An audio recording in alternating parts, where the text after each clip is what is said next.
Good morning, student. Today we discuss about a new topic. ये जो topic हमारा रहेगा वो सेकंड यूनिट का फर्स्ट टॉपिक है बीएड सेकंड ईयर के। हमारा टॉपिक है सोशल बेस ऑफ एजुकेशन, जिसमें शिक्षा का सामाजिक आधार, और आज हम सामाजिकरण पर जो है अपनी चर्चा करेंगे। देखिए, प्रत्येक व्यक्ति सोसाइटी का एक पार्ट होता है। इसके बिना जो है समाज की कल्पना नहीं की जा सकती, और व्यक्ति कहीं ना कहीं समाज पर बहुत ज़्यादा डिपेंड करता है। समाज व्यक्तियों का ही एक समूह माना गया है, और समाज के अंदर अगर हम देखें तो एक व्यक्ति की बहुत बड़ी भूमिका रहती है, क्योंकि उस पर बहुत सी चीज़ें जो है टिकी हुई होती हैं। जैसे सामाजिक रूप से व्यक्ति के अंदर ऑनेस्टी होना बहुत ज़रूरी है, ईमानदारी होना बहुत ज़रूरी है। साथ साथ वो व्यक्ति परिश्रमी भी हो, मेहनती हो, और इसके साथ साथ अगर देखा जाए तो समाज कुछ व्यक्तियों का सम्मिश्रण है, जिसमें हम कुछ बंधनों में जो है बंधे हुए होते हैं। अगर देखा जाए तो सामाजिकरण की प्रक्रिया के अंतर्गत एक व्यक्ति अपने आस पड़ोस से तो जुड़ा ही रहता है। इसके बाद जो है वो कहीं ना कहीं अपनी जो है जिलों से जुड़ा रहता है, फिर अन्य जो है अपने प्रदेश से, और फिर अन्य प्रदेशों से, और अन्य प्रदेशों के बाद वो कहीं ना कहीं राष्ट्र से जुड़ा हुआ होता है, और वो अंतर्राष्ट्रीय स्तर पर भी जो है जुड़ा हुआ रहता है। प्रत्येक व्यक्ति को शिक्षा ग्रहण करने का अधिकार है। एक पढ़ा लिखा व्यक्ति ही एक अच्छे समाज की जो है रचना कर सकता है, और वो समाज को एक नई उन्नति के पथ पर लेके जा सकता है। इसके बाद समाज एक व्यक्ति या व्यक्तियों के समूहों से मिलकर ही एक समाज की रचना कही जाती है, और पढ़े लिखे समाज की रचना भी वहीं से ही होती है। मैकाइवर महोदय ने यहाँ पर समाज के रिगार्ड बहुत ही अच्छी परिभाषा दी है। Society is the web of social relationship and it's always changing. उन्होंने कहा है कि समाज जो है सामाजिक संबंधों का जाल है, और यह स्वदेव जो है कहीं ना कहीं परिवर्तनशील या परिवर्तित होता रहता है। ये समाज की इंट्रो हमने पढ़ी है, और व्यक्ति समाज का एक अभिन्न अंग माना जाता है। एक बहुत ही महत्वपूर्ण पार्ट यदि हम कहें तो व्यक्ति माना जाता है। समाज की कुछ परिभाषाएं हम पढ़ेंगे। Definition of society. देखिए, विभिन्न समाज शास्त्रियों ने समाज की अलग अलग तरीके से अलग अलग परिभाषा जो है रखने की बात कही है। सबसे पहले अगर हम बात करें तो एडम स्मिथ क्या कहते हैं? समाज मानव समान उद्देश्यों और इसके साथ साथ समान मूल्यों और कुछ विशेष उचित जो है संबंधों पर टिका हुआ है, और विभिन्न व्यक्ति इसे स्थायित्व प्रदान करते हैं। सोसाइटी इज एन एवरलाइंस group of individual bound together by someone social relationship and the common purpose, someone certain well defined relationship। इसके साथ साथ अगर हम देखें, एडम स्मिथ ने भी समाज के रिगार्ड कुछ परिभाषा वो दी है। एडम स्मिथ महोदय क्या कहते हैं? Society is an article device made by man in order to circulate the mutual economy. अगर हम बात करें तो समाज कहीं न कहीं मानव निर्मित वह कृत्रिम साधन है जो परस्पर एक मैत्रीपूर्ण संबंध बनाए रखने में अपनी महत्वपूर्ण भूमिका निभाता है। इसके बाद मैकाइवर और पेज महोदय ने भी सोसाइटी के रिगार्ड अपनी कुछ परिभाषा दी है। मैकाइवर और पेज महोदय इसके रिगार्ड क्या कहते हैं? वो कहते हैं कि समाज संबंधों और व्यवहारों की आपस में एक सम्मिश्रण शैली है, जो कुछ जो है व्यक्तियों के संबंधों से क्या है जुड़ा हुआ है। Society is union itself, their organization and some relationship in which according to find it together। यानी कि उन्होंने ज़्यादातर पेज और मैकाइवर महोदय बहुत ही महान जो है एक सामाजिक व्यक्ति रहे हैं और उन्होंने समाज के आपसी संबंधों सहयोगों पर विशेष रूप से जो है चर्चा की है और उनका ये विशेष विषय भी रहा है। तो उन्होंने समाज के रिगार्ड एक बहुत ही अच्छी परिभाषा बच्चे यहाँ पर दी है। अगर हम बात करें तो लेक्लॉक महोदय वो क्या कहते हैं, यानी कि समाज केवल जो है राजनीतिक संबंधों का ही नहीं, यह समस्त मानवीय क्रियाओं से जो है जुड़ा हुआ है। It means society can not be a political process, it should be defined like that, the human creativity, human activity। तो ये कहीं न कहीं समाज का एक जो है पार्ट रही है। मानव की जितनी भी क्रियाएं हैं वो समाज से जुड़ी हुई हों और वही जो है सामाजिकरण को जन्म देती हैं। इसके बाद मैं आपको बताना चाहूँगा कि सोसाइटी की कुछ परिभाषाएं हैं, समाज की कुछ विशेषताएं, ये हमने जो है डेफिनेशन पढ़ी। उसके बाद जो है समाज की कुछ विशेषताएं हम चर्चा करेंगे। कैरेक्टरिस्टिक्स ऑफ सोसाइटी, देखिए समाज की कुछ जो है विशेषताएं रहती हैं। जब हम एक व्यक्ति समाज में रहता है तो उसकी सोसाइटी की क्या विशेषता है उनको हम जो है बताते हैं। सबसे पहले है समान प्राकृतिक वातावरण, कैरेक्टरिस्टिक्स ऑफ सोसाइटी। यहाँ पे समाज में जो प्राकृतिक वातावरण होता है वो उसके अंदर कई जो है एलिमेंट्स शामिल होते हैं, कई तत्व जो है शामिल होते हैं, जिसमें जो है नदियाँ, पहाड़ जो है, इसके साथ सागर, और कहीं न कहीं ये हमारी सोसाइटी का मेन पार्ट भी है। और प्रकृति चीज़ें समाज को बड़ा प्रभावित भी करती हैं। जो नेचुरल चीज़ें हैं वो सोसाइटी को बहुत हद तक जो है कहीं न कहीं प्रभावित करती हैं, जिसमें जो है समाज के व्यक्तियों और उसके साथ कुछ घनिष्ठ संबंध जो है वो जुड़े हुए रहते हैं।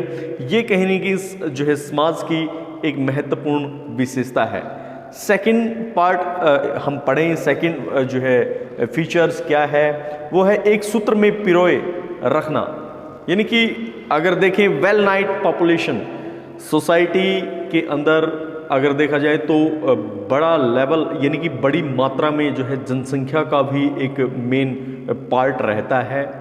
और ये हमें उस तरीके से आपस में जुड़े हुए हैं जैसे कि ये हमारी सोसाइटी का एक मेन पार्ट है, क्योंकि केवल जनसंख्या पर ही हम जोर नहीं देंगे। जनसंख्या कब बनती है, पॉपुलेशन कब बनती है, जब व्यक्तियों का समूह होता है। और व्यक्तियों का समूह कहीं न कहीं कब बनता है, जब एक परिवार और अन्य परिवार आपस में जुड़ते हैं और वो अपनी एक्टिविटी क्रियाएं करते हैं। तो कहीं न कहीं एक वेल जो है डायनेमिक प्रोसेस लगा रहता है, जुड़ाव रहता है। उसके बाद है सामाजिक संबंधों का जाल, a network of social relationship. अगर बात करें तो सामाजिक संबंधों के जाल के अंदर तो सामाजिक संबंध आपस में बहुत कनेक्ट हैं और समाज के जो है अन्य सदस्यों से भी जो है ये संबंध जुड़ा हुआ होता है, क्योंकि समाज में बहुत से जो है संबंध हमारे साथ जो है जुड़े रहते हैं और वो कहीं ना कहीं सामाजिकरण की एक महत्वपूर्ण विशेषता है बच्चे। उसके बाद है सदस्यों पर परस्पर निर्भरता, इंटरडिपेंडेंस ऑफ मेंबर। देखिए समाज की एक विशेषता रही है कि सदस्यों पर जो है परस्पर आपस में निर्भरता है। हम देखते हैं कि प्रत्येक परिवार एक दूसरे के साथ जो है बड़ा जुड़ा हुआ है और वास्तव में जो है परिवार की सबसे पहली जो है एक महत्वपूर्ण विशेषता रही है, क्योंकि परिवार से ही एक व्यक्ति का आधार है, इसमें कोई डाउट नहीं है।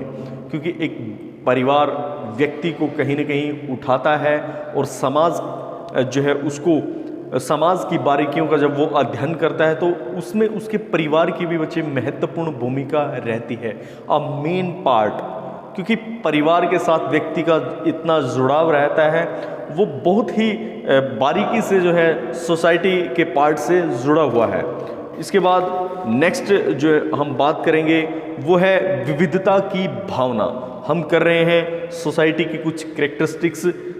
देखिए, फीलिंग ऑफ वैरायटीज, हम विविधता की बात करते हैं। हमारी जो सोसाइटी है उसमें कहीं ना कहीं विविधता है, डाइवर्सिटी है, हम देखते हैं, क्योंकि यहाँ पे हर सदस्य का, हर व्यक्ति का अलग से दृष्टिकोण है, अलग से नज़रिया है, जो समाज को विभिन्न तरीक़ों से जो है जोड़े रखता है, विभिन्न तरीक़ों से जो है इन्वॉल्व है सोसाइटी में। तो ये फीलिंग ऑफ वैरायटी का होना बहुत ज़रूरी है। विविधता की भावना का होना भी जो है समाज में बहुत ही आवश्यक है और ये महत्वपूर्ण जो है अंग वो माना जाता है। उसके बाद नेक्स्ट हम बात करेंगे कि जो है सोसाइटी के कुछ जुड़ाव और भी हैं। सोसाइटी एक जो बनती है उसमें किस तरीके से वो एमर्जिंग जो है प्रोसेस में अपने आप को रिप्रेजेंट करती है, यानी कि भारतीय समाज का प्रकटीकरण किस तरीके से है, emergency of in society, Indian society की वो क्या है। सबसे पहले हम बात करें भारतीय समाज की संरचना की, aspect of structure of Indian society. देखिए, इंडियन सोसाइटी जो भारतीय समाज बनता है वो कैसे बनता है बच्चे, उसके अंदर कुछ जातियां होती है, यानी कि कास्ट होती है। कास्ट में जातियों के आधार पर हमारा समाज बटा हुआ है, जैसे ब्राह्मण, क्षत्रिय, वैश्य और शूद्र। इसके बाद हम बात करें धर्म, रिलीजन। देखिए, भारत में प्रमुख रूप से जो है 4 धर्म है। एक हिंदू धर्म है, इस्लाम धर्म है, सिख धर्म है और ईसाई धर्म है। और इसके साथ साथ और भी कुछ धर्म जुड़े हुए, जैसे बौद्ध है, जैन है, पारसी है। ये सारे धर्म एक दूसरे से क्या है, जुड़े हुए हैं। और धर्म के आधार पर ही कुछ समूह हैं, जैसे हिंदू समाज है, इस्लामिक है, इसके साथ साथ अन्य विषय हैं, शूद्र है।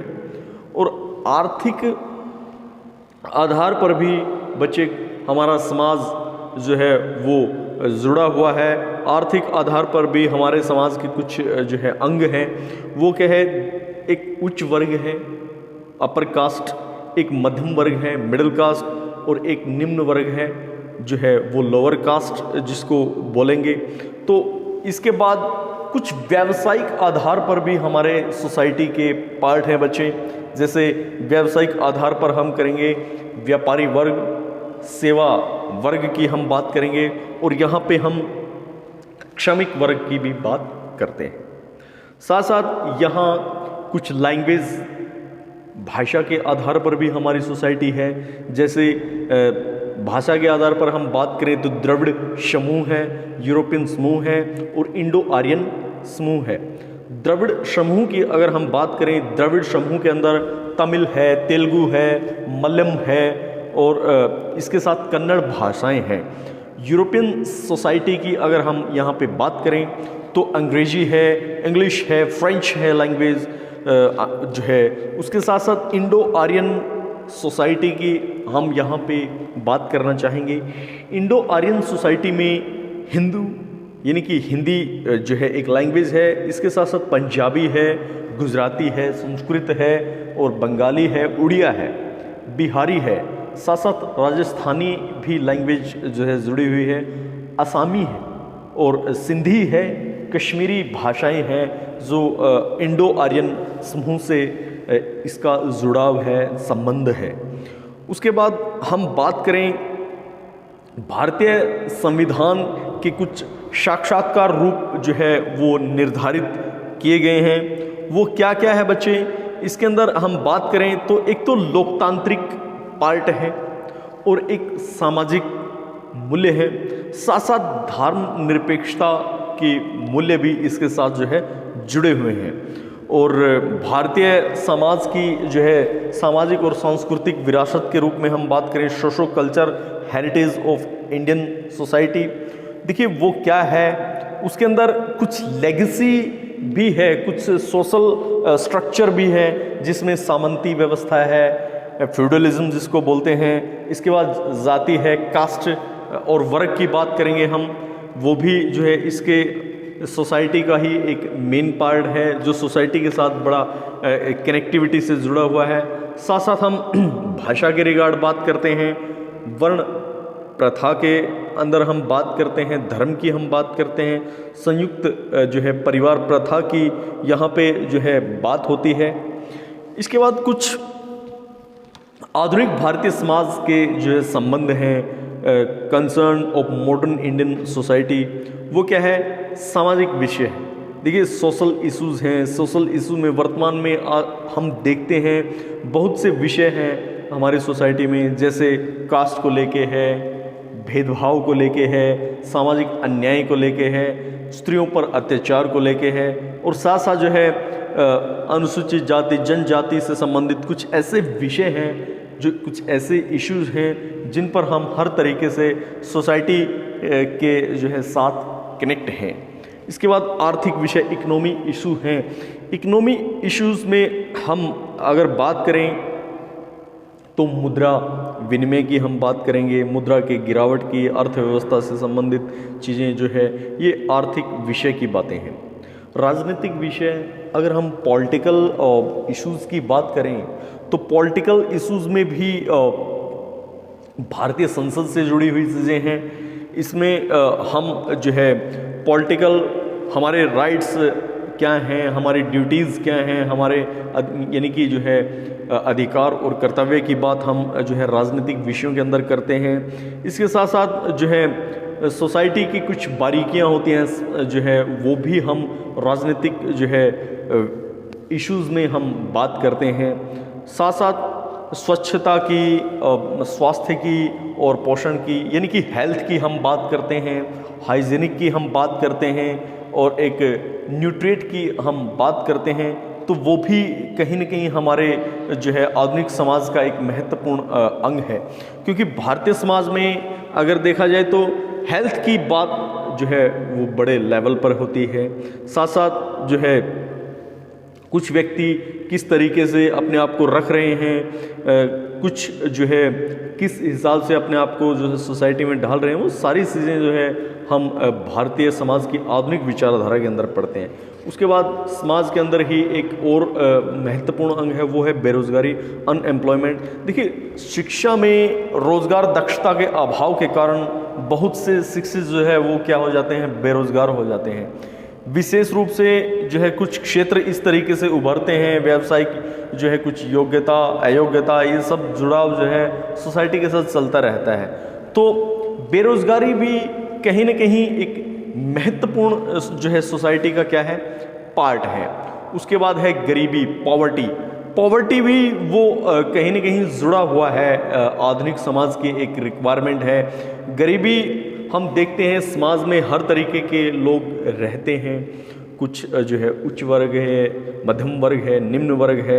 यहाँ गरीबी में जो है निम्न वर्ग जो है लोअर कास्ट के हम बात करते हैं, तो वो कहीं न कहीं हमारी सोसाइटी का एक महत्वपूर्ण पार्ट है और ये कहीं न कहीं आधुनिक समाज की विशेषता भी रही है। वो लोग भी प्रयास कर रहे हैं, वो भी अपने आप को मिडिल स्टेज तक पहुंचाने में एफर्ट्स लगा रहे हैं और यही हमारे समाज की एक महत्वपूर्ण रिक्वायरमेंट है। ज्ञान का विस्तार, एक्सप्लोजन ऑफ नॉलेज, ये भी सूचना और सूचना संप्रेषण तकनीकी से जुड़ा हुआ है।